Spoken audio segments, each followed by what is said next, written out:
Well, I'm glad it's comedy.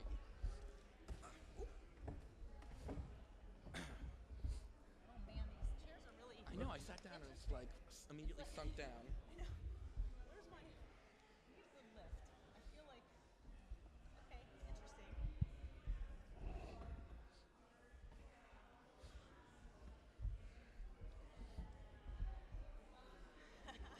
We're getting thumbs up. Thumbs up. 2 thumbs up. Excellent. Okay.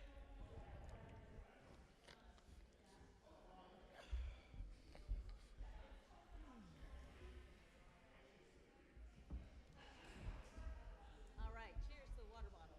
Okay.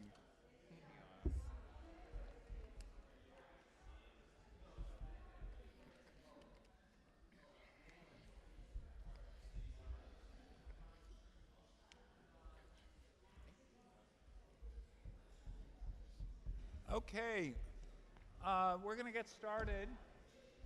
If people can take a seat, thank you very much. I'm John Kaner, the CEO of the Downtown Berkeley Association. I'm also a resident. I live 4 blocks from here in District 4. And I'm also the coordinator for the Community for a Cultural Civic Center, which is a Big Ten organization focused on the revitalization and renovation of the Civic Center. How many people is it the first time they've been in the Veterans Building? Well, it's great to have you here. We want to save these buildings. We're going to have a question about the Civic Center later on, but thank you all for being here. But before we get started, I want to particularly thank our partners that made this possible. Dorothy Day House, you may know, run the shelter downstairs. They ran the winter shelter down below.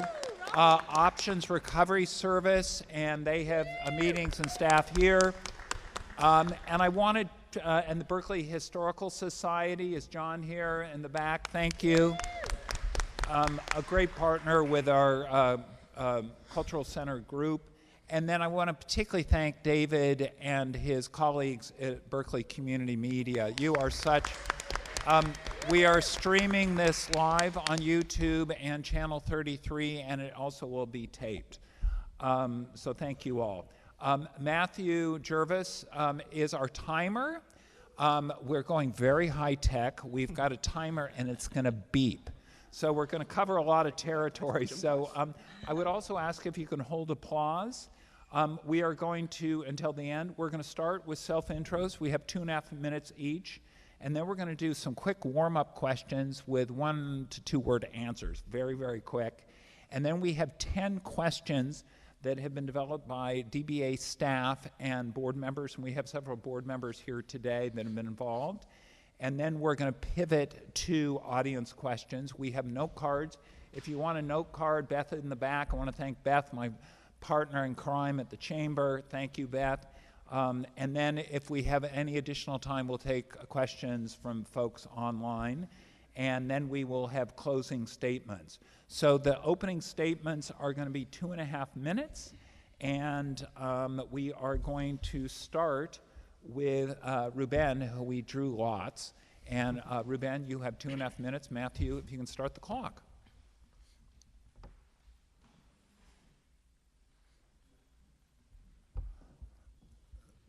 Okay. There we go. Hi, everyone. My name is Ruben Hernandez. I currently work at Berkeley City Hall as a legislative aide, chief of staff for Councilmember Terry Taplin. I was born in Mexico and raised in South Texas by a single mother in Section 8 housing. Very early on, she pushed the importance of education on me, and therefore I became the first in my family to graduate from college. I studied international relations and diplomacy at The Ohio State University. And my first internship during college was working for Federal Senator Sherrod Brown. Right after I graduated, I got a job at the Ohio Senate, working for a state senator, where I did a lot of work on criminal justice reform and gun violence prevention. Fast forward to 2018, me and my fiance moved out here to Berkeley, and we've lived here ever since. This was a lifelong dream of mine, and she got a job out here in architecture in San Francisco, and the rest was history. My first job here was working in former Richmond Mayor Tom Butt's office, where I worked on a lot of great climate and transit-related initiatives. The Richmond Ferry had just returned, so our office was working on how do we connect folks who want to cycle there, who want to drive there, pave the streets, invest in public EV charging stations, and so much more. In 2022, I got a job with Terry Taplin here, and got to work on a lot of the same initiatives. West Berkeley Green New Deal, studying the potential of improving our bus service, and so much more.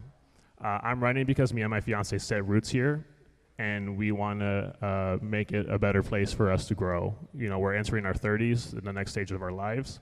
We wanted to be able to get out of our tiny apartments and have more room for ourselves, for our future family. And so I'm running because the community and this country has given me so much. I've been a public servant for the last 8+ years. This is what I've been doing behind the scenes. I'm ready to step up. I'm grateful for a lot of the support I've already gotten from whether it's the building trades, the carpenters, the Berkeley firefighters unions, East Bay Stonewall Democratic Club, Sheriff Yesenia Sanchez, our mayor and a supermajority of the city council, members of the school board like Khadijah Brown and Laura Babbitts. It's just so many folks I'm so grateful for. I'm running for y'all, so thank you so much.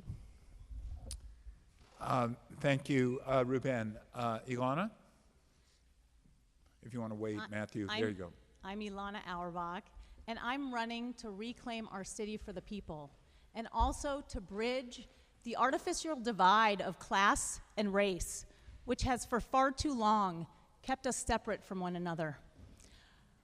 When this seat was vacated, I was urged by many friends and neighbors to run because of my deep roots in this community and my vast experience in advocacy and activism here in Berkeley. I have a degree in math and economics from UCLA. I had a career in commercial real estate finance, and I trained as a mediator and had a small business mediation practice for years. I have been deeply committed and helped many, many people in our community. I was part of a group with the Berkeley Community Safety Coalition, and we created a template which then became the Specialized Care Unit, which is our non-criminal response to crises on our street, non-police response, thank you, to non-criminal crises on our streets. I've also worked with Christina Murphy of Options Recovery to help an unhoused, disabled 78-year-old veteran named Cadillac to spend the last few weeks of his life in a nursing facility and not die on our streets. And I've supported many minority small businesses to stay afloat here in our city, including the Berkeley Community Physical Therapy, which is the only PT clinic in Berkeley that takes Medi-Cal.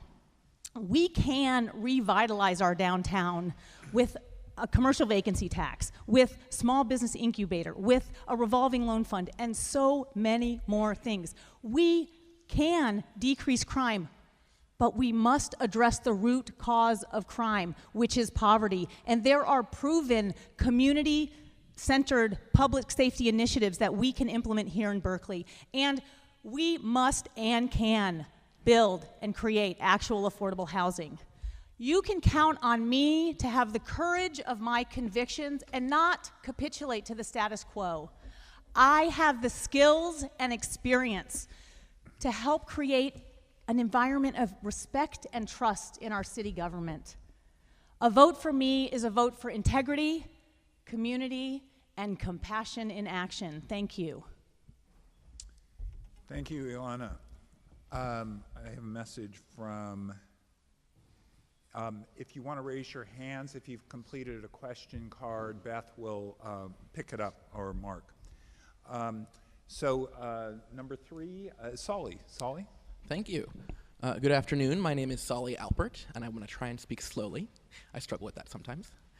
I am the vice chair of the Berkeley Rent Stabilization Board, and I served as a legislative aide at Berkeley City Hall from 2017 to 2022.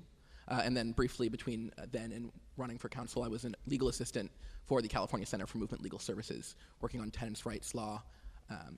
And I came to Berkeley as a student because of the incredible history of our community. We're a community that has done a lot of things first. We were the first in the nation to be a sanctuary city. We were the first in the nation to give benefits to the couples of same-sex couples of city workers.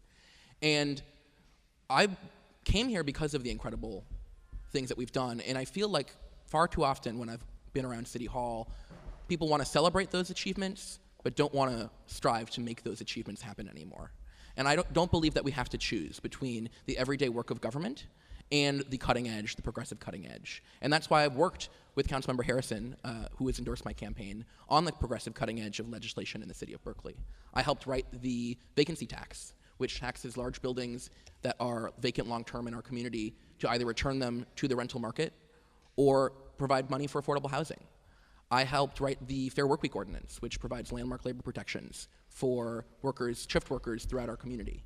And I'm also a labor activist. I helped unionize the legislative aides at Berkeley City Hall into joining SEIU 10-1. And so I think of all the candidates in the race, I truly bring the most diverse range of experiences. As an activist, as a legislative aide, as a peer on the rent board, and as a union organizer. I understand that there are a number of different perspectives that we need to be successful on council. You need to be a collaborator and a legislator, and you also need to be a leader who engages with the constituent organizations that make up our Berkeley community. I'm proud to be endorsed by the widest array of organizations of any candidate in this race. SEIU 10-1, the Working Families Party, Cal Berkeley Democrats, there's so many of them. Berkeley Tenants Union, and I think that, downtown District 4 is a really unique community. We have an incredible different array of people and experiences of housing, and I strive to be able to represent our entire district, our entire community, in pushing for a Berkeley that can move towards the future while respecting our past and really live up to our potential. So, thank you. Thank you, Soli. Igor? Thank you so much to the Downtown Berkeley Association, to the Chamber, and to Visit Berkeley for hosting this forum. And a hag sameach to all of you who observe. My name is Igor Tregub. I have over 20 years of experience serving the good people of the Berkeley community. From the time that former council member Donna Spring appointed me to the Commission on Labor in 2006, to the time I became chair of that commission a year later and worked with folks like Wendy Bloom, who are in the crowd, to pass one of the first sweatshop-free procurement ordinances in the nation, to my service on 12 commissions, 6 of them as chair, 8 years on the rent board, and 4 different tax oversight commissions. There is no part of District 4 that my work hasn't touched, from helping craft implementing legislation and making sure funding was secured for what is now 2020 Berkeley Way, a revolutionary housing project that is affordable to those emerging out of homelessness with collocated wraparound services, to renaming Shattuck Square Kalabagay Way to honor our history and our unsung heroes, to making sure that those who are on foot or on a bike are able to securely cross our streets. I have done that and much more. You can take a look at igortregub.com/accomplishments to see some of the many things that we have achieved together. As a refugee from Ukraine, I am running to make sure that this is a place we can all call home, just like I've been blessed for it to be my home for half of my life. I have a track record of building bridges, healing divides. I'm honored to be endorsed by 100 community members and leaders. Thank you. Igor, thank you very much. So we're going to do 3 very short icebreaker questions. Hopefully you'll have a little bit of fun with them. 1 or 2 word answers, greatly appreciated. And we'll start off with Elana, and then we'll go through the rotation with Soli, Igor, and the Ruben, if that's okay. So the question is, what is your favorite place, one of your favorite places to eat or drink in the downtown? Well, I have to say, Berkeley Social Club. It's also my son's favorite place. Okay.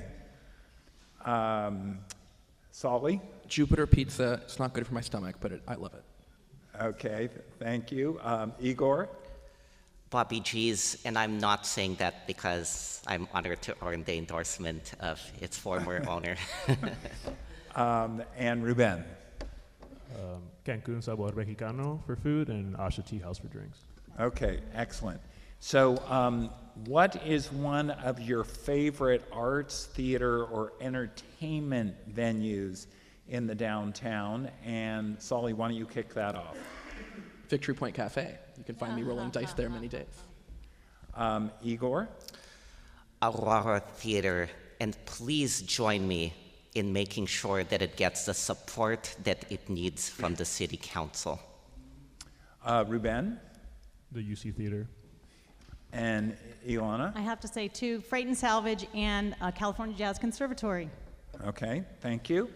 And then the last quick icebreaker is, what is one of your favorite public places in District 4 or in the downtown or District 4? Your favorite what? Public places, outdoor public places. And I think, who do we start off with? We start off Ruben. I would say the farmer's market. When you close it off here, make it like a pedestrian space. Okay. And Elana? I do love Civic Center Park and Presentation Park. Okay. Soli? We have a little bit of Ohlone Park in District 4, and I do love Ohlone Park. Okay. And Igor? I was going to say the farmer's market as well, but a close second is the downtown BART Plaza. It's amazing how much work has gone into making it more welcoming and lively. Excellent, thank you. So now we're going to go into we have 10 questions from DBA staff and board, and we've got 3 buckets. The first one is crime and public safety questions. We'll have 3 questions. Then we'll have 3 questions around homelessness and mental health issues. And then we'll have 3 questions regarding economic and cultural vitality. And then we'll finish up with a broader, actually pretty quick question to close. So the first, crime and public safety issue. BPD staffing levels are at an all-time low. Morale is low, recruiting is lagging, and officers are leaving. For example, we recently lost Sergeant Joe LaRue, one of our finest officers, an 18-year veteran, to a longer commute in Los Altos, in large part because Berkeley does not provide the tools and support for our officers. Do you support providing BPD with these and what other measures to enhance public safety and our recruiting efforts? And the 2 items are more surveillance cameras, and 2 is the Star Chase tracking that can be attached to fleeing vehicle. And Elana, you are the first to respond on that. I couldn't understand the second half of the question, the Yeah, surveillance yeah, cameras. sure. It's a fairly long question. This is the longer of all the questions, so bear with us. BPD staffing levels are at an all-time low, morale is low, and recruiting is lagging, and officers are leaving. Joe LaRue left after 18 years to a longer commute in Los Altos. Do you support providing BPD with these measures and or other measures to enhance public safety and improve our recruiting efforts? And the 2 items were more surveillance cameras, and 2 was the Star Chase vehicle tracking system. Vehicle tracking system? Yeah. Okay, great, thank you. And you have a minute and a half, Matthew. So the jury is out about surveillance cameras. What we do know is that surveillance cameras do infringe upon civil rights. We know that. We don't know if they help or not. A lot of studies have shown that they don't help solve crime, and they just surveil people. So our city council, in a year ago February, implemented a pilot program to put up 6 surveillance cameras around the exits and entrances of the city. And what we were going to do was determine how many cases were solved based on having these surveillance cameras. Well, as of last November, only 1 had been put up. Okay, so there's an issue, but not to do with the surveillance. So we don't know. The jury is still out. So before I would agree to more surveillance cameras, I want the data, and I want to understand what's happening there. We know that it's not only Berkeley, it's around the country, certainly around the Bay, where police are difficult to hire. There's a fewer, since George Floyd, less people are interested in being police officers, and it's much more difficult and much more challenging to be a police officer. I believe that our police officers have what they need. What they need is to focus on the crime. And the more we expand out our specialized care unit to 24/7 and other emergency responders who are non-police to respond to the majority of our non-criminal crises, that will let up the police to solve the crimes. And that's where they need to be putting their attention on. Thank you. Soli, do you know the question repeated? That's okay. fine. I don't believe that surveillance cameras are an effective or cost-effective way of addressing crime in our downtown. We have to remember that we can't just pursue every possible solution to the problem because we have a limited amount of money to spend. And I think that cameras are expensive. They have to be maintained. They have to be monitored. I would much rather take away responsibilities from the police so they can focus on the most pressing and life-threatening issues. I support expanding our specialized care unit to 24 hours, 24-hour service, and also bringing it in-house. I also support a proposal that's been raised by the Commission on the Status of Women and also the Downtown Business Association, which is city-funded ambassadors to escort people to and from their cars and the BART station, which would provide real, I think, public safety that cameras would not. So I think that there are those on council now who, in a knee-jerk attempt to say they've responded to crime, put forward good dollar after bad dollar on surveillance. I will not do that. It would be easy for me to tell you, oh, sure, I'll spend our money on surveillance cameras, and then I can point to it and say I did something about it. But I don't think it will actually make our community safer. And I'd much rather do the hard work of finding real solutions than just spending money to make it look like things are safer. Thank you, Soli. Igor. Thank you for the question. I will address Star Chase first. This is a no-brainer. It should have already been done. When Chris Worthington, former council member, made a motion for the council to study it, it did not receive a second. Alameda County uses it, and it's past time that Berkeley did too. Just for reference, Star Chase is an ACLU-approved way to focus on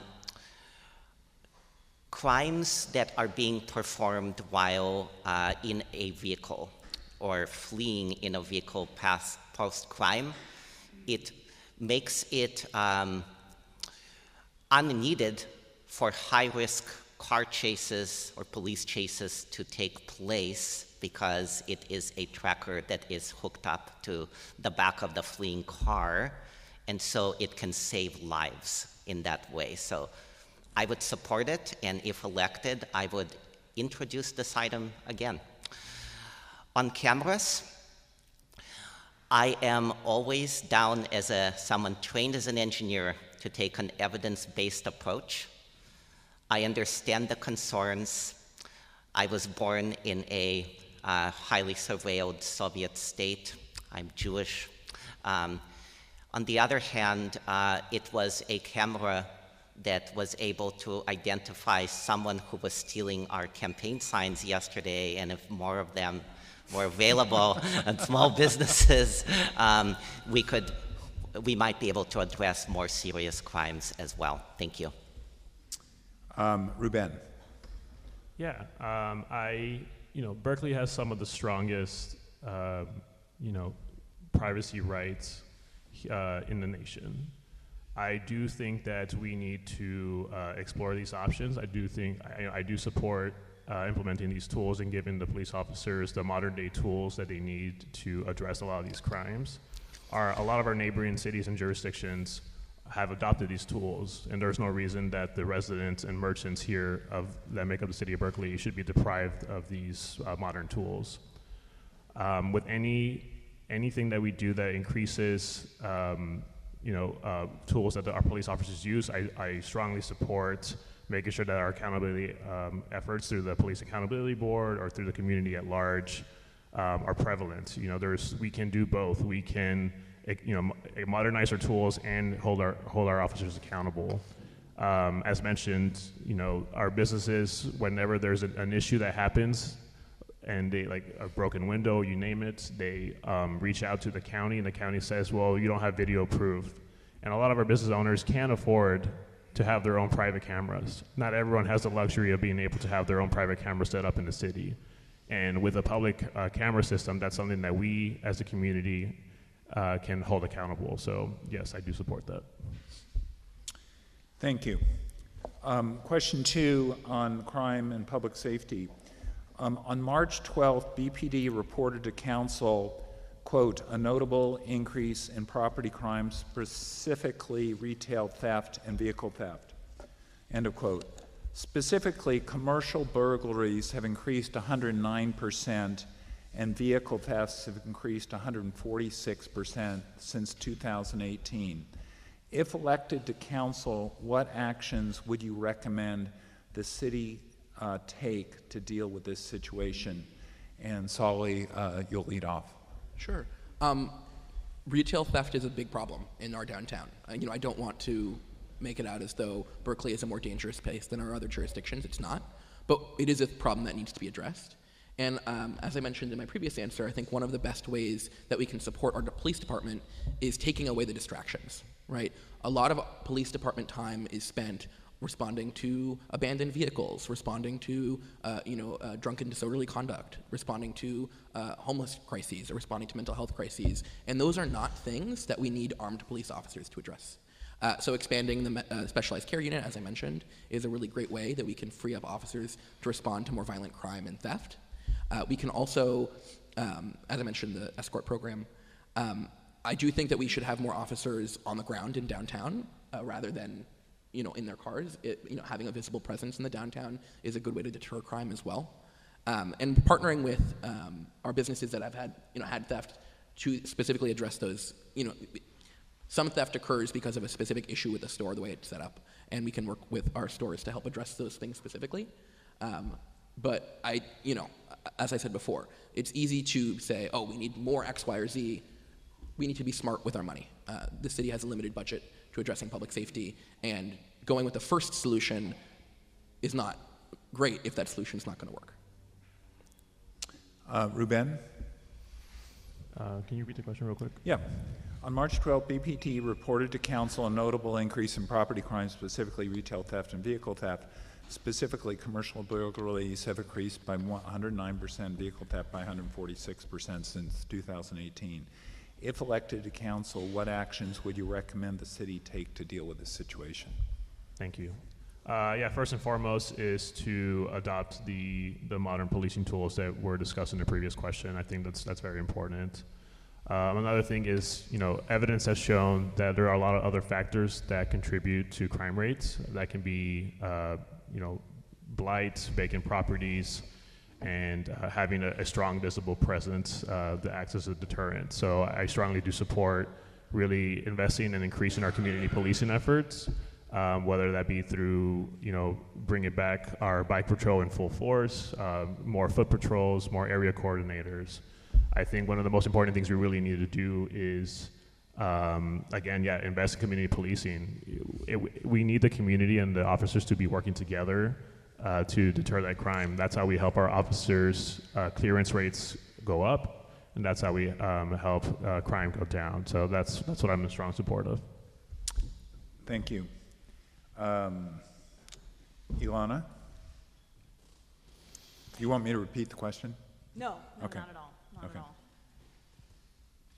So yes, there are retail crime rings that are roving around the Bay and certainly in Berkeley. And I was delighted to recently find out that the BPD are doing sting operations to catch the suspects. So when they catch them, there was a recent study that came out for the Center for Juvenile and Criminal Justice that showed that the Berkeley police, Berkeley, our city, spends more per capita than most cities on our police department, and they have lower close rates, solve rates.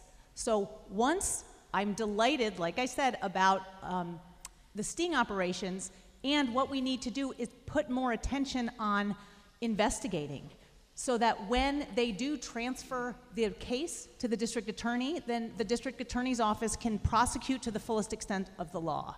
So that's where we need to put more attention. We need to take our police officers away from the mental health, the substance use issues, and addressing the crime and stopping the crime.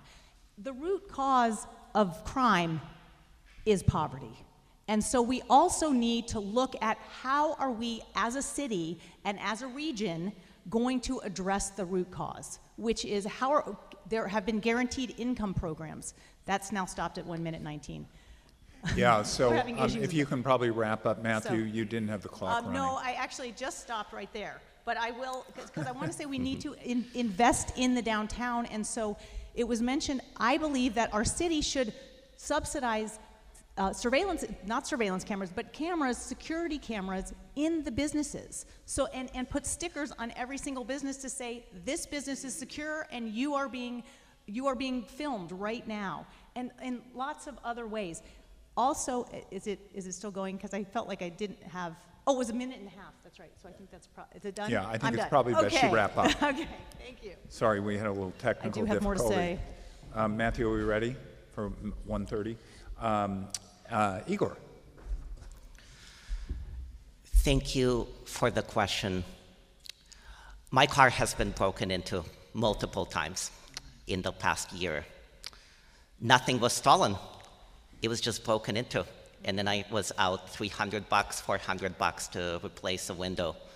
But that doesn't compare to what businesses have to go through every time that someone takes a bat or a brick to their storefront. So I support a number of preventative measures. I have a track record actually starting from my time as a Cal student in leading street safety walkthroughs, both on the south side of campus and in the downtown, that identified problem areas, trouble spots, that were then put on the city watch list, and better street lighting got set up. I also helped extend by right business hours. When there are more eyes on the street, it reduces the likelihood of a crime being committed. But we also must invest in police staffing. We really can't dance around that issue. And I'm going to use my experience as a former manager of a multi-million-dollar program at a national lab to make sure that we have a culture of joy in the city, where this should be a place where folks want to be able to come and work. And I will work on that. Thank you. The last of the crime and public safety questions. And Igor, you will be starting with, let me just make sure if that's correct. Yeah. So we're rotating, so you're going to lead off on this. In 2017, downtown Berkeley suffered approximately $500,000 in damage of smashed windows and ATMs at 11 downtown locations following protests on campus. Do you support the restoration of non-lethal force option, e.g. pepper spray, smoke, and/or tear gas, for BPD to deal with violent civic unrest or other violent activities under certain clearly defined circumstances? My answer is the same as how I answered the previous question. I believe in an evidence-based approach. I have seen data on cameras that is inconclusive, but I'm always willing to look at something that doesn't cross a moral boundary for me, or an ethical boundary for our community. Clearly, the police had to deal with an onslaught of violent unrest in 2017, and de-escalation efforts work to a point, but unfortunately they stop working at the point at which someone is intent doing damage. So while I am always disposed towards protecting civil liberties, my parents fled the Soviet state because of many reasons, but because we were over-surveilled and over-policed in part. But I also want to make sure that downtown Berkeley is a welcoming, thriving place, and we must ensure that it is a safe place for folks to have a business and be able to go to work, shop, and play. Thank you. Ruben, do you want me to read this again? No, I think I'm good. Okay. Basically, non-lethal force. I do not support the restoration of tear gas, pepper spray, or smoke. These are not non-lethal force options. They are less lethal weapons that can lead to long-lasting, they're chemical agents. They can lead to long-lasting health effects. That being said, I am always willing and able to discuss alternatives to crowd control options as we reimagine public safety. What does that look like? We can devote time to seeing what can be done out there, and we can bring in, again, our officers, city staff, the community at large to make sure that we're doing things in a way that is protecting people's right to assembly, their right to free speech, but also people's right to be safe in public spaces. Again, I think we can handle this in a variety of ways, but if it harms, even one person, that's not something that I'm inclined to support. Elana? Thank you, Ruben. I completely agree with what you just said. I do not support implementing more lethal ways to crowd control. I believe that we are in a time of a lot of turmoil, and I believe we do need to imagine, how are we going to do this? How are we going? Right now, there's a Cal encampment that's growing on Sproul Plaza, okay? They're growing around the country. We have had a lot stirring, as I'm sure you all recognize, since the genocide started, since October 7th, and then the genocide following. And here in our city, there has been protest, there has been oppression, there has been people who have been doxxed, there has been all kinds of horrible discrimination that has gone on. And so things are stirring for people. However, I feel like we need to then up-level, how are we going to address this? How are we going to be able to listen to people? We need forums where people can talk to each other, not agree with each other, but listen. We need to learn how to engage, once again, in public discourse and dialogue, where we're not yelling at each other and trying to convince each other of my position, and you've got to take my position, or then I'm going to call you names and degrade you. We come together and talk and listen and be curious, and that is where I think from that place is where we can start to dream and imagine, how are we going to keep everybody safe when things get really hot and excited? Thank you. Soli? Yeah, I absolutely support the city's restriction on the use of chemical weapons in protests. I appreciate the unequivocal answers from Ruben and Elana. I totally agree. And I actually reject the premise of the question. I don't think that the use of tear gas or pepper spray would have protected downtown from the economic damage. What we've seen is that when you indiscriminately use tear gas, which is a weapon banned in war, by the way, on protesters, it makes protests more violent, it escalates protests, it does not keep our community safe. So I think that Berkeley's very well thought out restrictions on the use of tear gas and pepper spray, which Councilmember Harrison, helped to pilot, are both the best thing for our community from a civil rights perspective, and also the best evidence-based solution to public safety in a crowd control setting. Thank you very much. So we're going to pivot to homelessness and mental health questions. And Ruben, you're the start off with this.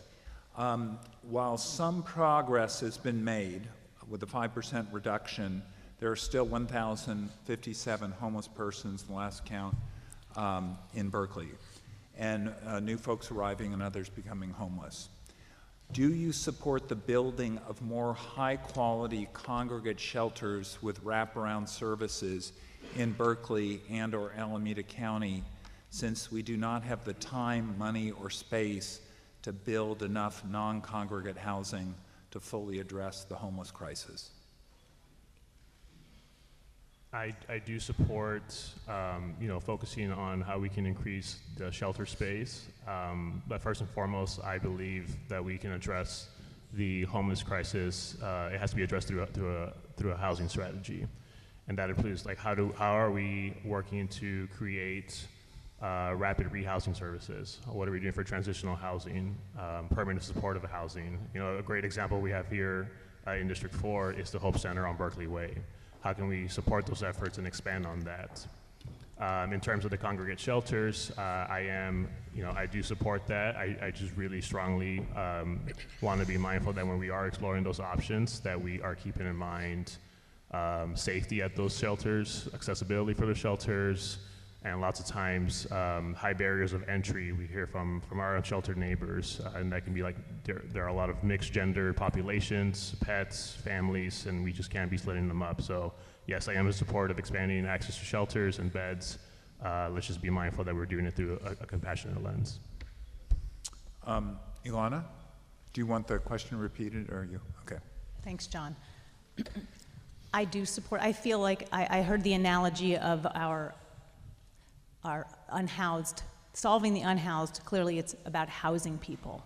However, it's like a pizza pie because there are different ways of housing that are going to satisfy different people. Congregate housing is certainly a wonderful option for some people, and absolutely, as Ruben said, accessibility is key because a lot of unhoused folks have disabilities.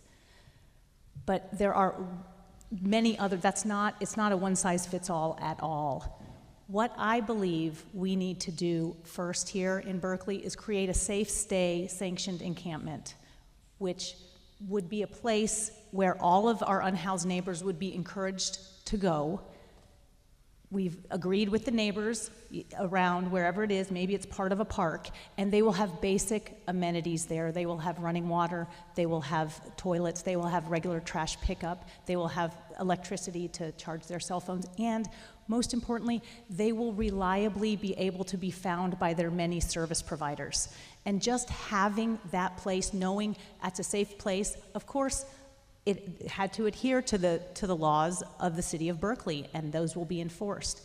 But their people will, their services will be reliably be able to find them there because now they're strewn to the wind, okay? And so this is the most compassionate thing, and those, including Paul Blake, who's here in the room, and others who live, who work day in and day out with the unhoused, agree that this is the first step until we can get them all housed. Thank you. Thank you. Soli? Yeah, I agree with a lot of what has been said. I think that shelters are often preferable to living on the streets, but they are not accessible for everyone, and that the solution to homelessness is housing. So I definitely think that the most important and primary investment that we should be making is in permanent supportive housing. That said, there are interim steps we can take. So one of the things that our current, District 4 previous Councilmember Harrison piloted was an indoor sanctioned encampment in a warehouse nearby. And that was a really great solution because it allowed people to stay in community, but also in a way that was less impactful in our community, and that was accessible for services and sanitation and all those things. Unfortunately, the lease on that space expired and the city did not identify a replacement. So I think identifying another replacement like that would be critical, and I support doing so. But in general, I think permanent supportive housing should be the focus of our infrastructure dollars. Igor? Yeah. Can you repeat the question? Sure. While some progress has been made with a 5% reduction, there are still 1,057 homeless persons living in Berkeley, with new folks arriving and becoming homeless in Berkeley, and others becoming homeless in Berkeley. Do you support the building of more high-quality congregate shelters with wraparound services in Berkeley and/or Alameda County, since we don't have the time, money, or space to build enough non-congregate housing to fully address the homeless crisis? Yeah, thank you for the question. I want to make sure I got all of it. So it's a yes and. I support a comprehensive approach. I personally worked to build 2 shelters in West Berkeley, one which is currently still operational, one which unfortunately was temporary and had to be closed down once the landlord decided to develop there. We are running out of space in Berkeley, but the bounds of our creativity are limitless. And there are, from Project Home Key efforts that are ongoing and all of which I have supported, to looking at creative ways to have some intentional communities, of course, with specific criteria to make sure that they are operational. I'm supporting looking at all of that. And with Prop 1, albeit narrowly, but having passed, we also need to be working on a regional and state level to make sure that our neighbors are doing their fair share to provide the much needed beds of housing in the region. I have been doing this work, and I look forward to continuing to do it with my colleagues. Thank you very much. Question number 2 on homelessness and mental health. Do you support enforcement of Berkeley's sidewalk ordinances, particularly no lying on the sidewalks from 7 a.m. to 10 p.m. and no more than 9 square feet of personal possessions, to encourage folks living on our streets to move into shelters and housing? Will you make it a priority with BPD? And Elana, you're the lead on that. I don't support those ordinances. I think they are inhumane, and there's no place for these folks to go. There is no shelter. There are no spaces that can accommodate the various people who are now living on the street. And to say that they can't lie down from 7 a.m. to 10 p.m., that feels very uncompassionate and just out of touch with what it actually, the reality is to live on the street. And we live in a culture that we all know that is, we're supposed to pull ourselves up from our bootstraps. And if we don't do that, then that's our fault. Okay? Meanwhile, our social safety net has frayed from the 80s when Reagan closed all of the psychiatric hospitals, right? Which there was a lot of problems with those hospitals. I'm not saying they should have, but what should have happened, not close them and just throw these people out on the street, but bring compassionate care, bring kindness, up-level the hospitals, don't just close them, because now we have people who are mentally ill, who come from families who are resourced, stay in psychiatric hospitals. Those who aren't are living on the street, many who live in poverty. And so this is also addressing, going to the root cause of it, which is poverty. Thank you. Thank you. Soli? I don't think that blindly enforcing the sidewalk ordinance is either a humane or effective way of addressing homelessness. Especially we just had a conversation about how limited our police resources are. I don't think that our police should be wasting their time, enforcing on someone lying on the street. And the other thing we have to recognize is that when we do harshly enforce the sidewalk ordinance and rules like sit-lie, what that does is not remove someone from homelessness, it just moves them around. It's just moving, it's not solving any problem. And it also makes it harder to provide services to people when we don't know where they reliably are. So we should be, I think, instead providing services to folks. I struggle to imagine how I could maintain a sanitary environment if I didn't have access to trash and sewage systems and things like that. We need to make sure that folks living on the street have access to toilets, have access to trash removal, because yes, it does impact our whole community, and I want to make sure that everyone is able to enjoy a clean environment. I think that, like I mentioned earlier, sanctioned encampments are a much better response. Providing alternatives to folks rather than enforcing is, I think, a much better way to address the problem. Igor? Yeah, thank you. So I wanted to actually address a previous question as part of this one, because it is important to have some red lines, and it's important for me to share what some of mine are. I heard a previous question a little bit differently. I heard tools, including. My red line are tools that have lethal impact, including tear gas. I do not support that. And I also do not support and have not supported efforts to have a sit-lie ordinance, move people along. It's not effective. It has proven to not be effective. At the same time, I also deeply understand from conversations I've had with many members of the small business community how stressful the situation is. And I am deeply committed to continuing to work with all of you on tools that do work, such as a homeless outreach team, expanding the specialized care unit, having a one-stop shop for these calls, making sure that problematic street behavior gets addressed in a compassionate way. We are a compassionate community, and I deeply believe that we can have compassionate ideas to effectively solve them. Ruben? Yeah, in addition to, first and foremost, kind of like my belief in leading with compassion, given that the Supreme Court has denied the appeal attempts of the Court of Appeals case that makes it, that prohibits cities from removing folks from the streets, like a kind of anti-camp ordinance when there is no shelter space. We just can't enforce this as it is because we don't have the capacity. We don't have the actual shelter space to move individuals to. That's not how, as a community, we really have to lead with compassion, and we have to address the underlying issues, and that's getting individuals housed and getting them the treatment that they need.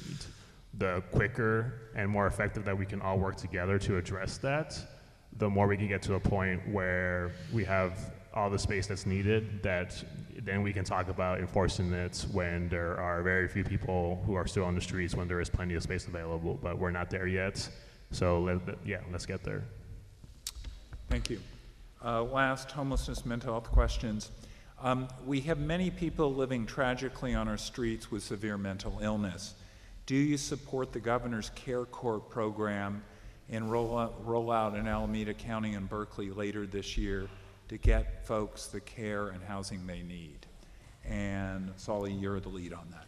I certainly support the expansion of the accessibility of mental health care, but I think that mandatory mental health care or forced care is not an effective solution, especially when we don't even have the facilities to treat people who want to seek out treatment.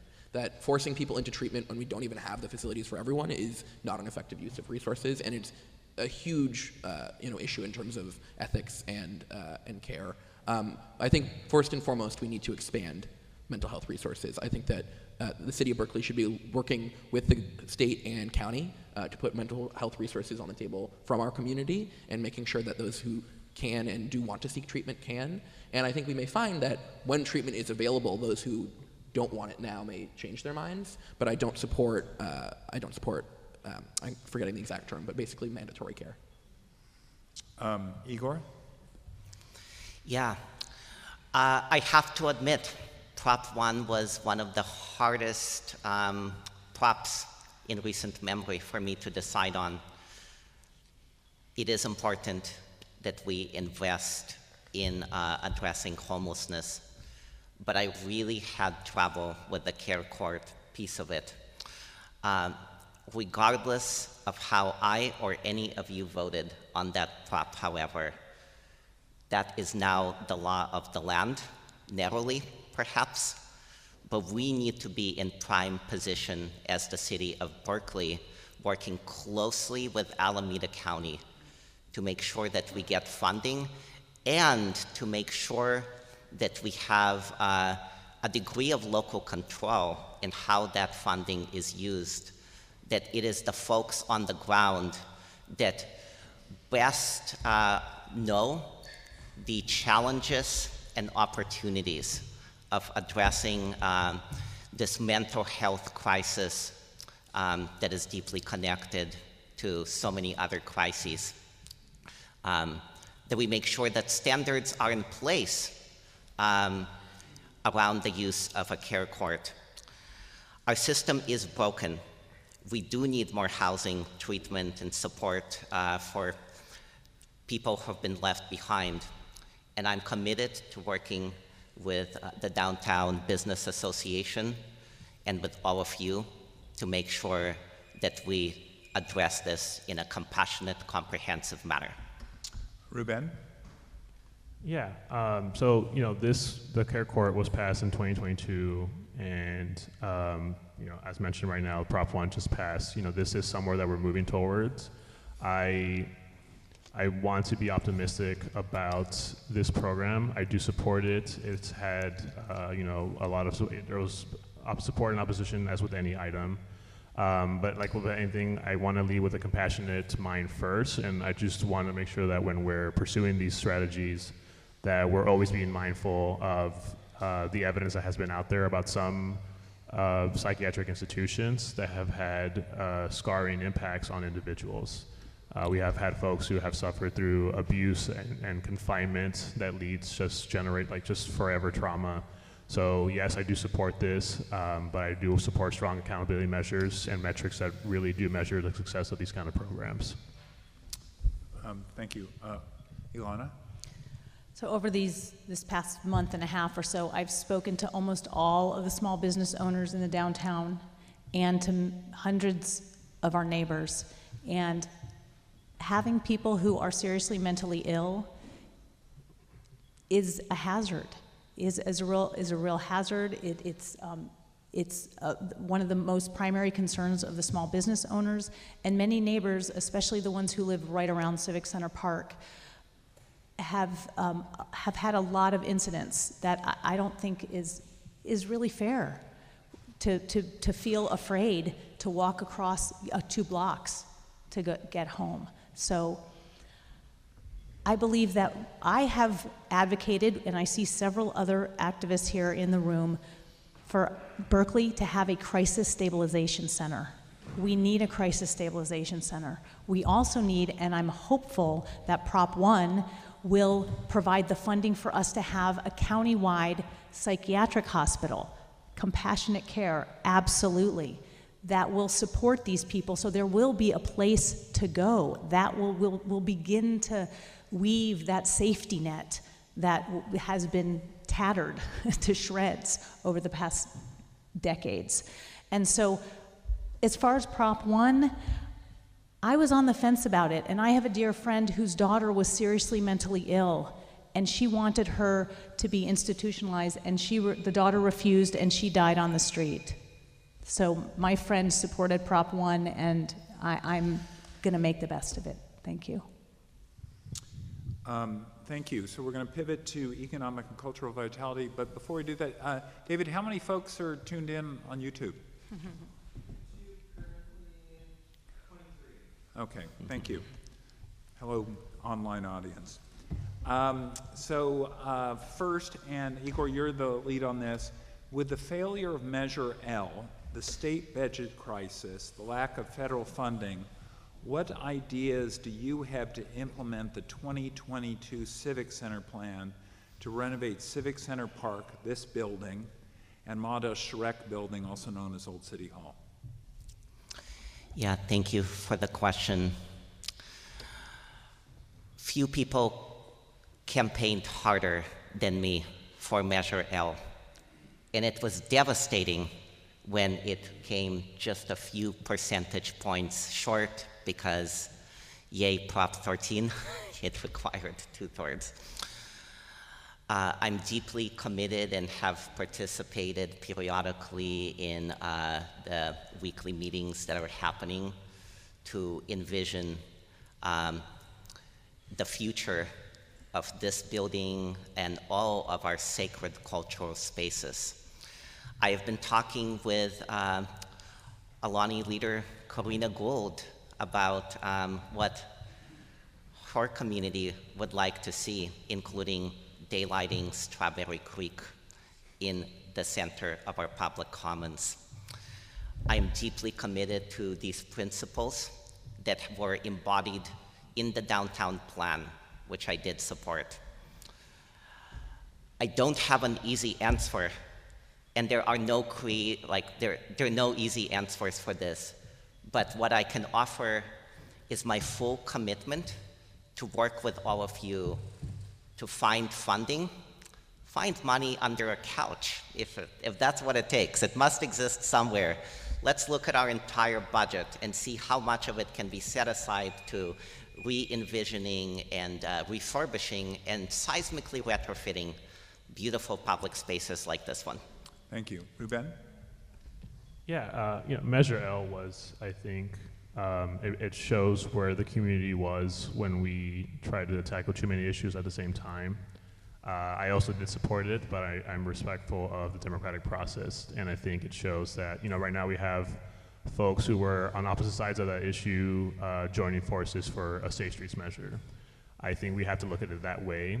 To restore these public buildings, we have to explore options like a dedicated funding source. That could be through another bond measure that would bring everyone to the table, all the stakeholders. That's something that as a council member, I would work strongly to work with my council colleagues to get something on the table that has all this community input. Public spaces are the heart of a city. I'm not just saying that because I work in these buildings. It would be nice to work at the old city hall. It sounds really cool. So yeah, it's important to me. This is what people see when they come visit our town. Downtown is the gateway, and City Hall is where things are supposed to get done and where they do get done. So yes, let's work together on that. Ilana? Measure L was a referendum on how the people of Berkeley felt about our city leaders. They did not trust our city leaders to be able, that they would reliably, with accountability, integrity, and transparency, disperse those monies as the community wanted them to be dispersed, even as it was stated in the measure itself. So that's what I think that's what I know happened with Measure L. And so now that we're getting some new council members and we've got 5 positions up in November, we are turning the tables. We are shifting the tide here.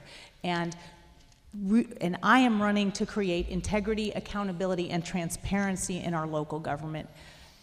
It's sorely missing, and I will absolutely bring that. The fact that we are sitting here in a condemned building, hopefully there's no earthquake, and that unhoused people spend all day here, every day. So just think about that and the value of that. I agree, Ruben, the heart of the city is right here, and we need to tend to the heart of the city, and let's tend to it. Maybe there's a ballot measure once we actually have accountable, transparent, integrous council members. And we are in the center of the tech industry. Tech companies have foundations. They're making gazillions of dollars. Let's think outside the box and be innovative and creative and attract somebody to donate. Why don't we have somebody, let's all imagine, $100 million gets donated. How much do we need? 500 million? Whatever we need. Let's raise it. Soli? Yeah, thank you for the question. Down the old City Hall and the Veterans Building are really gems of our community, and it's a tragedy that we don't have the funds to make them safe to occupy. And it's going to be expensive. The amount of money to fully retrofit downtown is a lot. And I agree with Ilana. When I was campaigning for Measure L, I talked to a lot of voters who said, I don't trust this city council, I don't trust this city manager to spend this money effectively, which is really a tragedy. I supported Measure L, but I understand why they voted no. And so I think there's two answers here. One is I want to make sure that we as a council and a city do a better job of ensuring faith in the institutions of our city to adequately and effectively spend that kind of money. And I think we need to do a better job of engaging folks specifically around the downtown and envisioning what the downtown will look like. It's going to take a dedicated revenue source. We may be able to find partnership with our new Congress member, Latifah Simon, to work on trying to get federal funds for it if we are blessed to have a Democratic Congress at some point in the near future. But whether it's partnership with the federal government or another revenue measure, I am dedicated to making sure our downtown is somewhere we can fully use and fully enjoy. Thank you. This next second question, around economic cultural vitality, Ruben, you'll lead off. With the post-COVID hangover, internet competition, growth of delivery services, downtown commercial vacancies remain stubbornly high. What ideas do you have to improve this situation? Yeah, I think there's several ways that we can address this. I think first and foremost is really listening to our merchants when they reach out to us for what they need. That can be revolving loan funds, that can be facade improvements. There's so many ways that we can really activate our space there. Another thing is just for downtown Shattuck and University Avenues, there's so much room to have just activities year round. There's no reason that we can't invest in things like pop-up experiences or permanent farmers markets, more public art showcases, and live music experiences. So I think really working together to really elevate our businesses is how we do it, streamline the processes to make it easier for diversity of businesses to exist there of all sorts. I think really first and foremost is being a strong advocate, is being a strong voice for our businesses in every way that we communicate with everyone in the public as city and community leaders. Elana? I think we need to follow suit. We have a residential vacancy tax. We must have a commercial vacancy tax and encourage all of these property owners that if they don't lower their rents and make them accessible to our small businesses, then they pay into the coffers of the city, and they continue to pay. We also must create a small business incubator that's going to support people who have ideas but don't have access, don't have the training, don't maybe have the funding. And particularly, I'd like a large portion of those funds to go towards Black and Brown owned small businesses, dreamers who want to have a small business, as part of a reparations for what the decimation of that community when the Ashby BART was built and the continued gentrification that happens with the continued building of market rate housing everywhere. Pop-ups, absolutely. We could have pop-up restaurants and pop-up shops. There's a lot of designers that make clothes in their homes and then they could pop up for the weekend. We could have pop-up art studios, art galleries, all kinds of things if we collaborate with these property owners and use their empty space. We also must streamline the permitting process because it is arduous. There's a coffee shop, I learned from some neighbors this morning, that is waiting for the counter, and they can't open, and they're paying rent, and they've got lots of expenses. So we need to streamline and support with move-in assistance when businesses first move in as well. Soli? Yeah, I'm glad my fellow candidates like the vacancy tax. I helped write the vacancy tax with Councilmember Kate Harrison, and it passed overwhelmingly in District 4 and is taking effect this year. I agree that we need to expand the vacancy tax to cover commercial properties. I won't get into specific examples because I've only got a minute and a half, but I have heard from businesses in our community who have closed because their rents have gone way, way up in advance of potential development. But we know that some of these property owners don't have even building permit, or planning permit, let alone building permit for their projects. And so what we end up with is potential building resulting in long-term commercial vacancy and blight in our downtown to no benefit to anyone, right? It's a vicious cycle because we end up with empty storefronts, the business closes, it becomes blighted, and it affects the entire community. And so I think it's really important to draw a distinction between business owners and property owners in the downtown. I want to work very closely with our business owners, especially our small business owners, to make sure their concerns are addressed, but quite frankly, there are a lot of large, out-of-town property owners who are much more interested in their bottom lines than they are the health of our community. And I think we have to make sure that our laws are set up such that we are making sure that we're protecting business owners and our community's interests. Igor? As a business owner myself, I am proud to work with a women-owned boutique consulting business. It's not a brick and mortar. I can only imagine the challenges of having to own and operate a brick and mortar when rents continue to go up. On the Zoning Adjustments Board, I have supported, yes, we have had to approve housing projects, but what I have supported, and will have more tools at my disposal to advocate for on the council, if elected, would be relocation assistance for businesses that are facing loss of business or facing demolition of the building they're in and then have to relocate. And then I would support first right of refusal for them to come back or at least look at it. I would support incentivizing small businesses in the first year of operation. I support a statewide bill, and I have advocated for it at the Alameda County Democratic Party level that I chair, to extend some of the same protections that are constitutional, but allow for more support for businesses as residential renters get. So those are some of the many things that I would like to continue to work on with all of you. Thank you so much. One more economic cultural vitality, and then we'll have a quick question, and then we've got a handful of audience questions. The Bay Area Children's Theater has closed in the downtown. The Aurora Theater is about to close. The Berkeley Rep and Freight are running large deficits. We're honored to have Tom Parrish here from the Berkeley Rep this evening.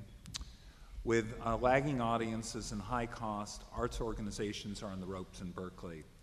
What ideas do you have for the survival and thriving of these cultural institutions? How can the city better support downtown arts and cultural organizations? And I think, Elana, you are first. Oh, I think I was first last time too, but I'm happy to take it. What's that? I think I was first. I'll go. I think Ruben was first on the last one. Oh, you were first. Okay. Yeah. Yes, we need to support our arts. I mean, all the movie theaters have closed. And that's really, people are mourning those movie theaters. And so people moved to the downtown area so they could walk to movie theaters. And so we've got to save the theaters. I didn't know that the Aurora Theater was closing, John. I'm very sad about that. So we need to fundraise. And we need to devote more city funds towards investing in the arts, absolutely. But not only the repertory theater here, we also need to invest in the Black repertory theater in South Berkeley, because we need to bridge these divides and unify the city. And so I think that there are a lot of ways, and this is where, not staying in the box, but thinking creatively about how are we going to, apply for grants and get the community involved. We have such experts in every field, thanks to Cal being here, and brilliant people who are devoted to our community, that we put out a call to say, who wants to be on this team, that we're gonna raise however much is needed to ensure that the theaters that are still here downtown and in South Berkeley, that we can keep them afloat and have them continue to thrive. So I think it's about communicating and getting the community involved and thinking outside the box creatively, because we can do this if we do it together instead of just letting things continue to close. Soli? We really need to do more for the theaters in the downtown. I just went to actually Aurora and saw a wonderful musical about the sex lives of eels that my friend wrote, which you can only do at a small community theater. One night performance. I'll raise something that I mentioned earlier. The DBA and the Commission on the Status of Women have both put forward the idea of the city funding ambassadors to help walk folks. from their cars at night to and from the theaters and to BART. We've had unfortunate incidences with muggings, especially of older women, and that's a really effective, cost-effective tool to make folks safe as they're attending our civic institutions downtown. I also think that the city can do a better job of putting on its own events in theater spaces and making sure that city funds are going towards the theaters, and also that city advertising sources are made available at discounted rates to nonprofit theaters in our community. You know, it's unfortunate. A lot of these factors that are impacting our theater they're not local. Right? Just like you mentioned, John, a lot of this has to do with COVID and the internet. We cannot reverse the internet, however much we might like. But there are things that we can do at the local level to make sure that we're giving our community institutions, our civic and arts institutions, a little bit of a leg up to try and keep them in place as long as we can. Ruben? Yeah. I'm sorry, Igor, and then Ruben, I'm sorry. The arts community has had no deeper meaning for me than the last 2 years. I know this as someone born in Ukraine. Even under the worst devastation that cities I used to live in suffered, they all went to the theater. They all congregated in their public commons. Thank God we do not have to suffer through the devastation of my homeland, but I am just as deeply committed to working with all of you to save our vibrant, amazing, talented arts community. Everything from exploring how we can tax Amazon and Netflix and everyone coming in to deprive business from our small businesses, if it's possible to do and if there's a nexus, to ensuring that we continue with the emergency pandemic relief. We are not yet out of the pandemic, and the business community knows that better than anyone, to exploring sister city partnerships with cities like the ones in Ukraine that have made their theaters be able to thrive even under devastation. I am committed to supporting the arts community and will go to the far ends of the earth, not just the district, to do so. Ruben? Yeah, I think there are several ways that we can support the arts community.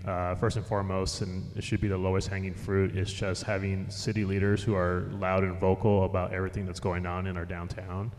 You know, lots of times we have newsletters, social media accounts, direct communications with individuals, and folks look to their leaders to see what kind of fun events are happening in the city, not just sad, stressful policy goals.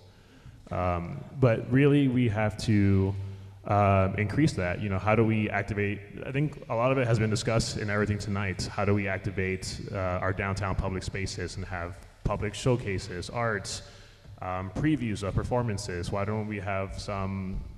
You know, when we close down certain streets, why don't we have some of the theaters come and do previews of, like, this is an act of what you can see if you come to the theater and see the full performance. And a lot of things is listening to our arts and culture organizations when they reach out to us. A lot of the issues we talked about tonight, public safety, severe mental health issues, they've been reaching out to us for several years. And so it's on an all of the above approach. And yes, we need to explore options where the city can help. If we have the ability to create these unrestricted operating cost grants, that's something that we can definitely explore, and I would love to be a strong partner in that. Okay. I also miss the theaters. Okay.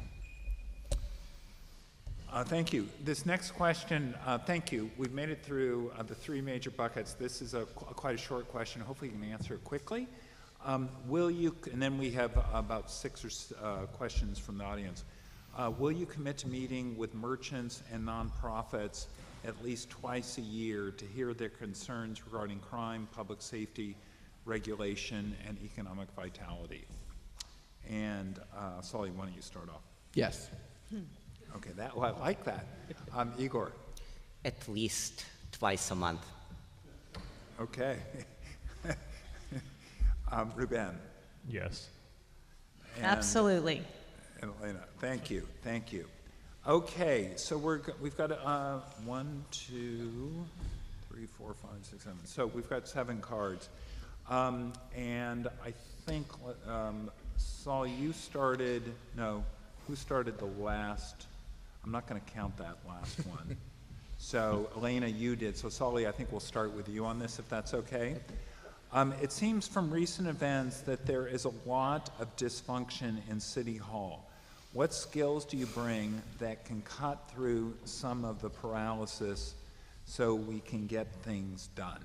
Absolutely. I think that one of the really troubling things I've seen, working as a legislative aide at City Hall and interacting with City Hall as a rent board commissioner who's advocated for policies, is that there are some council members who want to suppress political disagreement, but really allow personal disagreement to flourish, which is the opposite of what I would like to see, right? Politics is the art of political disagreement. Like, disagreement is politics. And we're going to have disagreements about policy, and that's okay. It's not something that is a problem. You elect us to go have those hard conversations for you on the dais.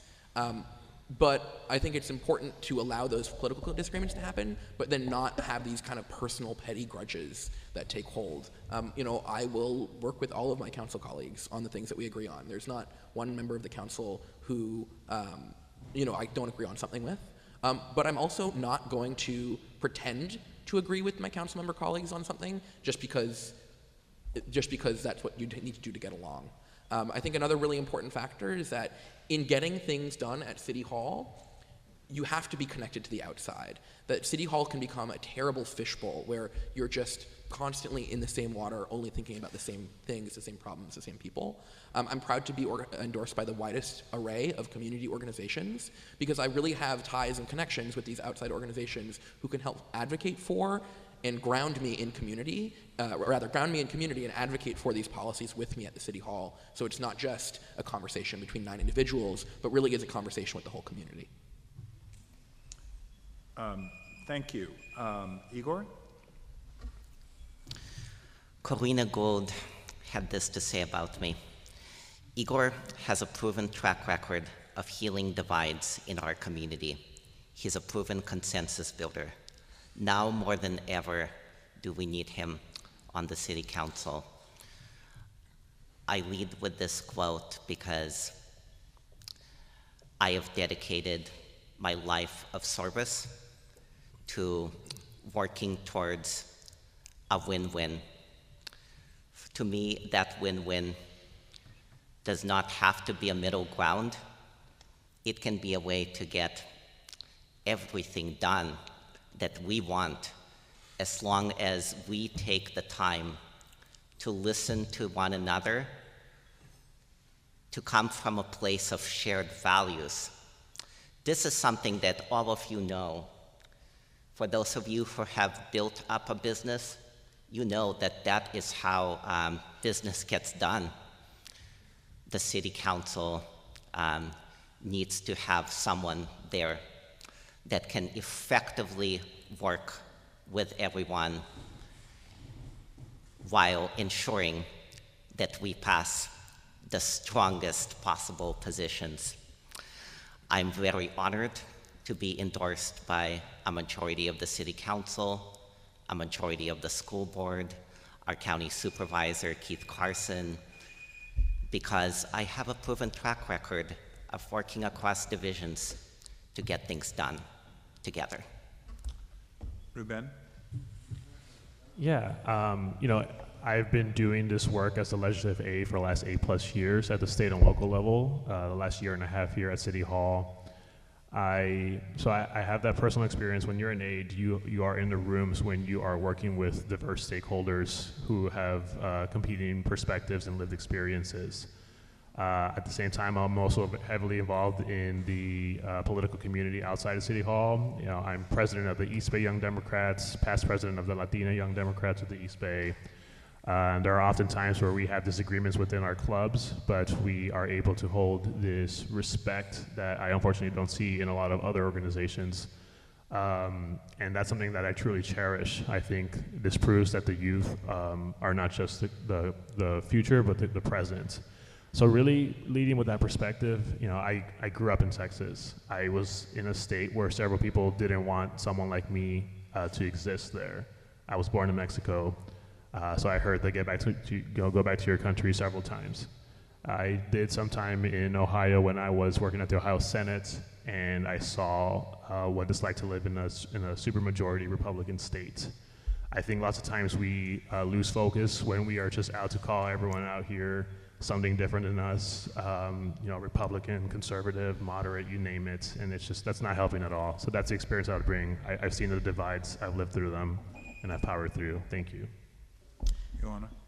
For the past 4 years, I have religiously attended city council meetings, and for 3 years, I wrote for the Berkeley Times about what was going on at those city council meetings, the lack of integrity, the lack of transparency, the disrespect to the city workers. We interviewed city staff, we covered a lot, and we always wrote about how things could be. And that's one of the reasons why I'm running, because I believe that there is a lot of dysfunction, and I'm uniquely qualified with the skills to help create an environment that is based on respect, that is collaborative, that will magnetize more people to want to work in the city of Berkeley. We have a massive vacancy issue. We need a city management overhaul. So the city council has been errant in overseeing the city manager. They're meant to act as the board of directors according to our city charter, and they haven't. I will bring in an expert third party, and we will meet quarterly with the city manager and understand what are your specific measurable goals that you're gonna do in the next 3 months. And then we meet in the next 3 months and find out what happened. So then in 6 or 9 months' time, we have a performance review, and we can understand, is she doing her job or is she not? And I also have plans to go through each department, and we need a culture shift of respect and collaboration. Thank you. Thank you. The next audience question is how, and this will be a lead with Igor, how do you propose to grow the commercial tax base while maintaining the scale and livability of the city? Yeah. That's a wonderful question. As many of you know, state law has changed over the last few years. And right now, we have a mandate to add nearly 9,000 new units of housing over the course of the next 8 years. Now, one can look at all of these new folks that we'll be welcoming as an impact, and it is an impact on our infrastructure, our shared spaces, but I choose to look at it as folks that add to our customer base. The more people that there are, the more welcoming the community can become, the more eyes on the street there are.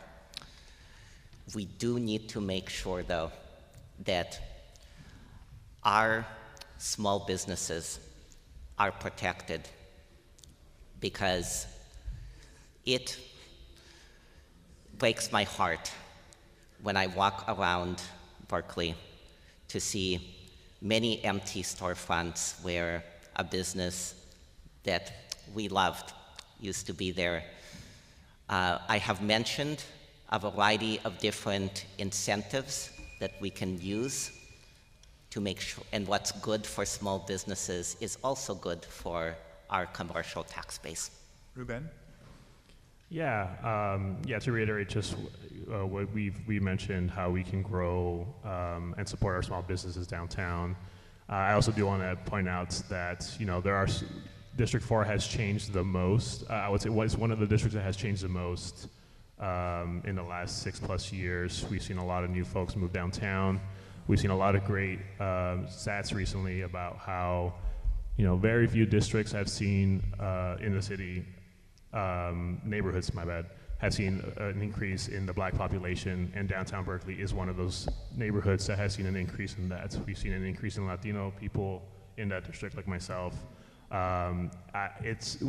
There's so many new people that are going to be moving there, and I see that as a great opportunity. We have so many people who are going to move there, and there's so much room to support our legacy businesses, the new businesses.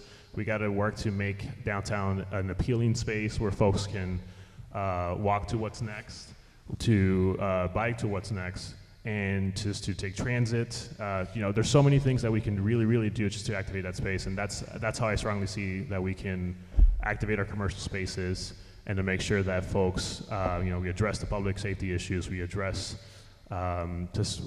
families and seniors and folks with disabilities who all want to be safely walking downtown and patronizing our businesses. So let's work on doing that. Elana? So with anything we need to invest, I think our city needs to invest in our downtown. And then once that investment will come back from the sales tax, once we increase and expand and support our small businesses. Another thing ways we can invest. We can hire the Small Business Development Center, and they can come one or 2 days a week and consult with our small businesses. This would be an expense paid for by the city to support all small businesses to stay afloat and to expand and to attract more. We also can offer low and no interest loans to small businesses to come and and I've already said many other things, the small business incubator and more. Newsflash, SB 9 has been, there was the California State Supreme Court came out today and said that SB 9 is illegal, which this was the legislation that passed and said that at any residential single-family lot that there could be 4 units built there. It was sold to us that this was going to create affordable housing. However, in the legislation, there's no mention of affordability. And we know market rate housing that's been built everywhere. We had a study by the eviction mapping program that it does in fact gentrify and push out marginalized people. Changing the order. Soli, you got a chance to respond to this? Oh, I'm Not sorry. Do you want me to read it again, or are you okay on it? Oh, no, I'm fine. Okay, great. Sorry about that. Yeah, I think that the dichotomy that the question poses is really a false dichotomy. I don't think that we have to choose between expanding our commercial tax base and having a livable community. In fact, I think in a lot of ways, expanding the kind of retail offerings that are available in our community make our community more livable, especially when we have so much vacancy downtown. There are plenty of opportunities, as we've discussed in previous questions, to move businesses into our vacant properties and without any change to the physical environment. As I mentioned, as someone who helped write the vacancy tax for residential properties, I'm very interested in exploring it for commercial properties as well, though commercial property vacancy is more complicated, and we're gonna have to take a different, make sure we're addressing it in its own unique way. I think another opportunity that we need to address is corner stores outside of our commercial areas. So one of the things, as I've been canvassing around, the neighborhood, I've knocked on many of your doors, there are very few places where, in the middle of a commercial residential neighborhood, you have a little corner store on the corner where you can pick up fresh vegetables and milk and, something to refresh yourself after you've been canvassing for a few hours. And so things like that, I think, would be a really great way, changing our zoning to allow those kind of small density corner stores would be a great way also to expand commercial taxation and also provide a new amenity to the community. The next audience question, I think we may have room for 2 more before we do closing comments. What do you see as the biggest challenges in District 4, and how would you address them? And Ruben, you're the lead on this. There we go. Yeah, I think we've touched upon a lot of the issues tonight. District 4 encompasses downtown, so what are we doing to really revitalize our businesses and support the arts and our cultural organizations? Addressing the housing supply and affordability crisis. I know there are some folks who, believe that there's only one or two ways to solve it, but it really is an all-of-the-above approach. With a lot of the new development that has come, there are misconceptions about the amount of vacancies that are there, but the stats are actually showing that we are seeing an increase in the student population, and the folks who are making up, who are residing in these new apartments are making roughly $60,000 to $70,000 a year. These are not rich folks who are living in market rate housing. So we got to address it from all of the above. And a personal passion of mine is really achieving our climate action plan goals. I'm a full-time pedestrian and transit rider. It's really important to me that I can walk and bike safely, take transit safely, to really activate our downtown spaces. I'm blessed that I live in District 4, where to me it is a walkable city. I'm blessed that I have my job down the street here at City Hall, where I can walk 10 minutes to work, go home if I want to have lunch with my cats, you name it. And I think also addressing the public safety concerns that folks are hearing. It's not just in our downtown, but it's trickling to our neighborhoods and traffic calming, street safety. There's so many issues that we can address. Thank you. Elana? I think our unhoused community is a big issue to both our neighbors and our small business, and I think creating a safe, stay sanctioned encampment, and that will lead to housing, and that there are many affordable ways that we can create housing. I was talking to a neighbor this morning that she was telling me about what they do in London, and we have warehouse spaces that we can convert them as they did in London and create safe roofs over these people's heads. We also,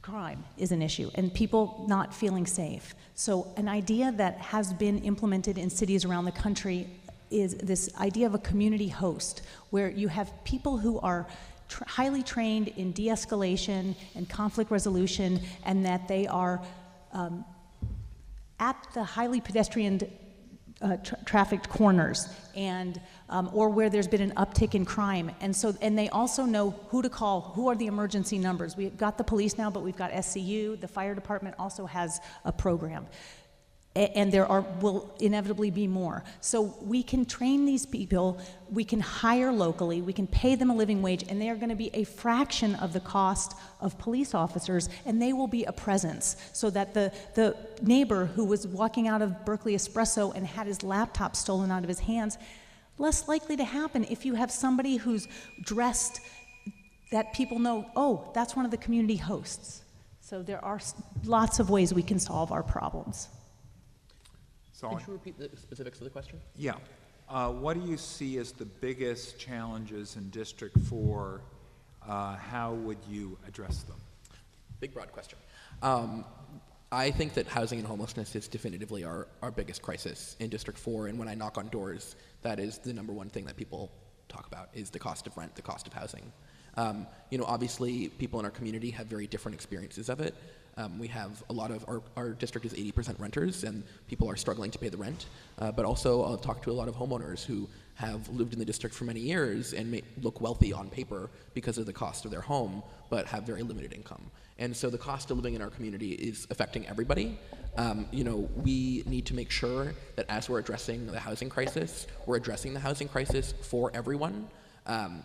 There's been a lot of market rate development in downtown, and that is effective for some people, and it does not address a huge host of the need that we see for affordable and low-income housing.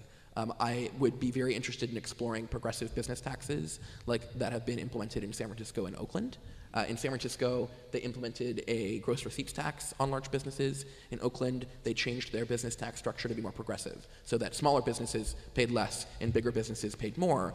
And the proceeds from those taxes can go to bolster city services and fund and construct affordable housing. So I think that there are a lot of creative solutions that we can pursue to increase our revenue to build and maintain affordable housing and convert existing housing to affordable housing. Thank you. This is our last question, and then we will do closing comment. I haven't. Oh, I'm sorry, Igor. That's okay. I Want to get through it real fast. Well, standing on one Please go foot. ahead. Sorry about that. Oh, the question. Oh, yeah, okay. So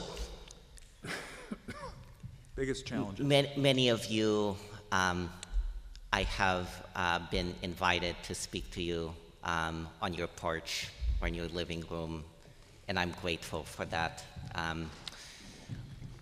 By the end of this weekend, I will have knocked on every door in the district. It's been an honor, and I look forward to doing it again.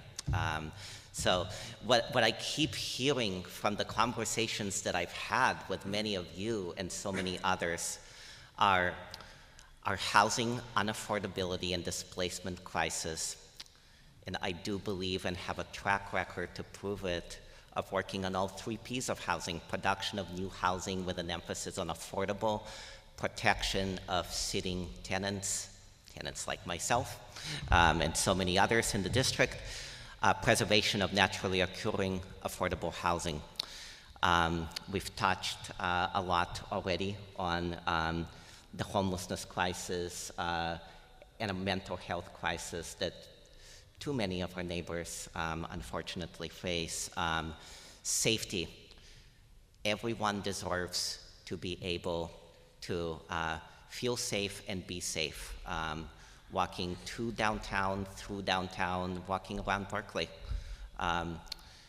Making sure that our downtown is a vibrant destination. Thank you. So this is the last question. Igor, you'll actually lead with it, and then we'll do closing statements. Again, I apologize. The black population has increased downtown, I think it says by 130 residents, but it has shrunk by 71% in central Berkeley since 1970. How will you fix housing in the single-family districts? Go for the easy questions. Yeah. Well, I supported, and I was chair of the Northern Alameda County group of the Sierra Club when this issue first began to be discussed at council. We sent a letter of support to explore replacing single-family zoning, which doesn't mean taking down a home, but it does mean looking at other options to pursue more housing for everyone, with an emphasis on those who have historically been on the menu, not at the table. Berkeley has a legacy of redlining. It was the first to approve restrictive covenant maps. This is our opportunity to redress it. It is not the only solution. There are many solutions. It is possible to support the elimination of single-family zoning, to support missing middle housing, and continue to support measures like the one I worked on, U1, which is providing $5 million a year for land trusts and other affordable housing to be able to be built. So we should be a Berkeley we can all call home. Thank you. Thank you. Ruben? Yeah, as I mentioned in the last question, is just really supporting an all of the above approach when it comes to housing development. It is evident that we address it from all angles, and that includes market rate housing, that rent prices are going down. Is it where we want it to be? No. But there's also this misconception a lot of times that if you are black or brown of that community, that only very low income and affordable housing is how you answer that. But the reality is that in the state of California, given that it's such a diverse state, most of the moderate income earners in the state are members of the black and brown community. And I think we really have to work on how do we increase our middle housing? How do we really work on making it easy for members of those communities to have like the down payment assistance to buy their first home. So it's not just that, it's not just single family homes. We need to have housing of all types for all income levels, and that's something that I would strongly support myself. Would you repeat the question, please? Yeah, John? the black population has increased downtown, I think it says by 130 residents, but it has shrunk by 71% in central Berkeley since 1970. How will you fix housing in the single-family districts? So I think that Before I get to fixing housing, I think we need to address the fact that that is a huge, huge devastation of our black population. And it's not only in District 4 and downtown, it's everywhere. When I moved to Berkeley in 2006, I think there was maybe 15% or so African Americans who lived in Berkeley, and now 5%. So we need to address that there is racism, and this is what I said in my opening statement, that there has been these artificial divides along the lines of race and class that have kept us separate as a community. And we need to acknowledge that. And I have been mentored by a lot of black and brown people who have lived in Berkeley for many generations, and some of them who have been pushed out. And I continuously have to look at untraining my white liberal racism, because it's inside of me. And I've been doing this for 20 years and really heated up over the past 5 years as I've been mentored by these Berkelians who have been here and who are still here. And so I think that by all of the white people in Berkeley, which is a large portion of us, being willing to address our internalized, how we've been conditioned to treat people of color. Thank you. Soli? Well, let me actually address the question about housing. I think that, there's two sides to this. One is affordable housing, and one is the market, and how we're dealing with both of those things. On the affordable housing side, one of the first things that I did when I started working for Councilmember Harrison was help to strengthen our inclusionary housing requirement, which had been, for many years, underchanged by the City Council. And recently, the council has once again discounted the affordable housing inclusionary program, which, for those who aren't aware, is a requirement that when market rate developers come in, they provide a portion of their housing as affordable. And so I think that we should undo that change and bring it back to where it was, restore the affordable housing level as it was, and also have it apply to all levels of affordability, or rather, all sizes of development. We should not exclude any developments from that requirement. Additionally, I think we need to look at exploring requiring on-site inclusionary housing, especially in Southwest, and West Berkeley, where we've had the worst gentrification. We know, currently developers have the choice of either paying the fee to the city or building affordable housing on site. And when we require developers to build the affordable housing on site, that housing is integrated, right? You have folks living side by side, next door to each other, who are paying these different levels. So I think that's one way we can address it. In terms of housing in Central Berkeley, where we've had single-family homes for a very long time, as I walk around the community, it's clear it's not always been single-family, right? There's duplexes and fourplexes and small apartment blocks, and I think looking at that while preserving our current community through the demolition ordinance to make sure people are not displaced is really important. Thank you. So that's the rest of the questions. We're now closing comments, and Ruben, we'll start off with you. Elana, Soli, and then close with Igor. So you have 90 seconds for closing comments.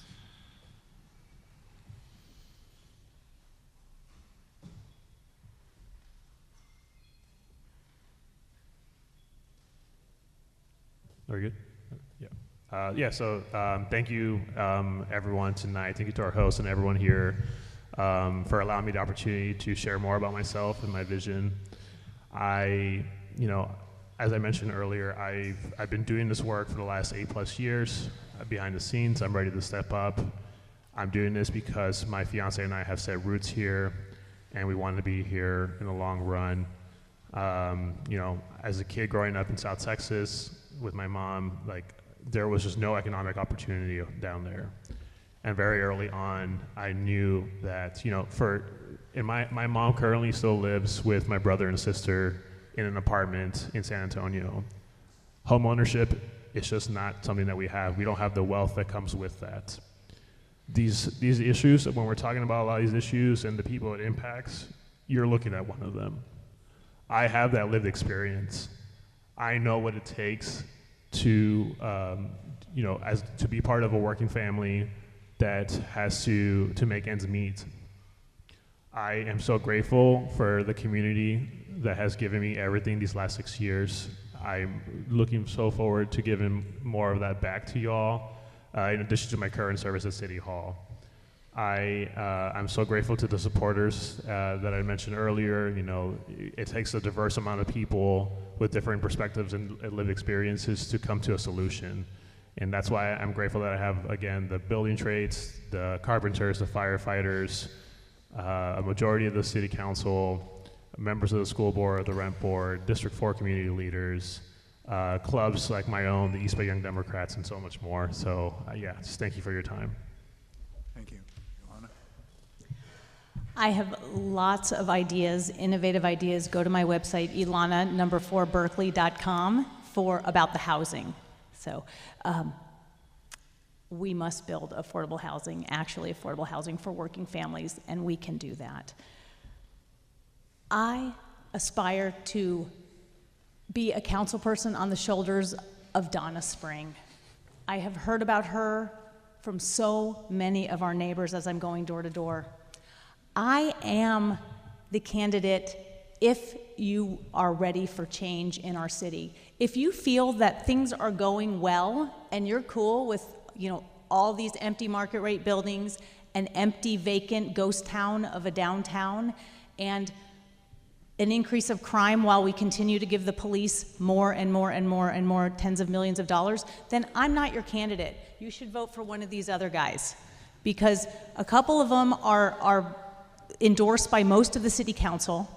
So that tells you where things are going to go. I am going to take us to another level. It is time for the city of Berkeley to actually, our leaders, to listen to the people. We are in a crisis as a species. Look around. Things are not going to get easier. And what we need to do is we need to root and become community. We need to be there for one another. We need to listen to each other. We need to bridge these artificial divides, because we're all here, and we need to create a place where for 7 generations I will bring in the leaders. I am thrilled to say that I have been endorsed by Karina Gould. I've been endorsed by Jovanka Beckles. I've been endorsed by the Friends of Adeline, by the Berkeley Tenants Union, by the Green Party, and so many other community organizations and people here, that together I will work with everyone, all of the political organizations who endorsed us, some of us. I will work with everyone. It is going to be a we on the dais with me. And so just to remind you, a vote for me is a vote for integrity, community, really creating beloved community, and compassion in action. Thank you. Soli? There have been a lot of 8-to-1 votes on the city council over the past few years, and most of the time Councilmember Harrison was the one. Whether that was on issues of surveillance, or on the settlement agreement with the UC, when the city sued the UC and settled for, I think, not enough, especially around enforcing some of our standards when they break our rules. I am honored to have Councilmember Harrison's endorsement, and not from her the one vote, and not from the majority 8 who have been, I think, allowing things to go in the wrong direction. I think I bring the widest array of experience to this race as someone who's been a legislator in the weeds. I've helped actually write the law, but I've also been an activist, and I've been a union organizer. And so, our community Berkeley is an incredibly historic city. When you talk to folks who are running for council in any city, they'll say, oh, my city is so unique. Not every city is unique. Berkeley is unique. Berkeley is unique because we have tried hard things. We have tried things that other people have not tried before, and we've done them, and we've shown that they are possible. And I think that we can still do that. I truly believe that we can still do that. And I think that we can do that while delivering the bottom line expectations of our community around safe streets, around paved streets, around filled vacant storefronts. I am honored to be endorsed by more organizations, more community organizations than anyone else in this race. And I'm honored to be endorsed by Councilmember Harrison, and I look forward to earning your votes as well. Igor? You deserve a fighter for you. As we speak, there is a hearing in Sacramento in support of community microgrids. I worked to develop a 300 organization coalition. Some of you have signed onto that bill. Thank you very much. I've taken my slings and arrows. I've stood up to a very powerful investor-owned utility monopoly. I've stood up to many other monopolies in my time of service to the city of Berkeley. If I had to do it all over again, I would gladly do it again, because I know that you deserve affordable, renewable, clean energy. You deserve a place that we can all call home. You deserve someone on the council that will fight and advocate on your behalf, and also understand that it takes 5 votes to get anything done on any city council. A community that brings out the best of us both in the sunny times and in the tough times. That is who you are. You are the Berkeley community. It would be the honor of my life to serve you. Please reach out, igor.tregub.com or 510-295-8798. Thank you. So I want to thank, and a big round of applause for all 4 candidates. Thank you so much. And make sure to get in your ballots by May 28th. I think there's some material on the back table if anybody's interested. And I don't know if you're able to stick around a little bit just to mingle and have questions. What's that? Oh, we'll do a photo? Would you mind doing a photo Stand with up. me?